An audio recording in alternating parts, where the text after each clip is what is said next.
సరే, అంతా అయిపోయింది, అందరూ వద్దన్నారు. అప్పుడు జగన్మోహన్ రెడ్డి వీళ్ళకి గుర్తొచ్చాడు. అరే అరే అరే రే మన పొట్టోడు ఉన్నాడు తాడేపల్లిలో, పొట్టబ్బాయి. ఈ పొట్టబ్బాయిని పెట్టుకుంటే 9,000 కాదురా, మనం ఇంకొక 50,000 మెగావాట్లు పెట్టినా వాడు కొనేస్తాడు, అవసరం ఉన్నా అవసరం లేకపోయినా కొనేస్తాడు, వాడి దగ్గరికి వెళతాంరా అని ఇక్కడికి వచ్చారు. ఎప్పుడొచ్చారు? 2011 ఆగస్ట్ 2021లో వచ్చారు. వచ్చి ఏమన్నారు?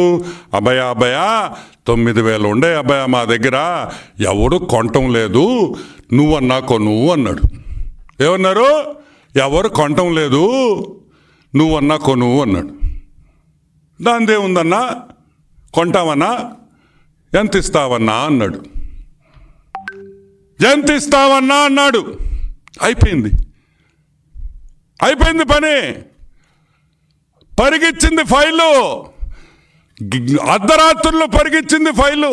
ఐఏఎస్ ఆఫీసర్లు నిద్రపోకుండా 1 గంటకు పోయి సంతకాలు పెట్టారు. పాప బాలినేని వాసు నిద్రపోతుంటే లేపారు 1 గంటకి. వాసు వాసు వాసు అన్నారు. వాసు బిత్తరపోయాడు.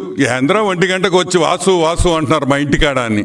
ఏమైంది అన్నాడు. అర్జెంటుగా సంతకం పెట్టు అన్నాడు. వాసన్న ఏమన్నాడా? అయిపోయిందా అంతా అన్నాడు. అయితేనే కదయ్యా నేను మీ దగ్గరికి వచ్చేదా అన్నాడు.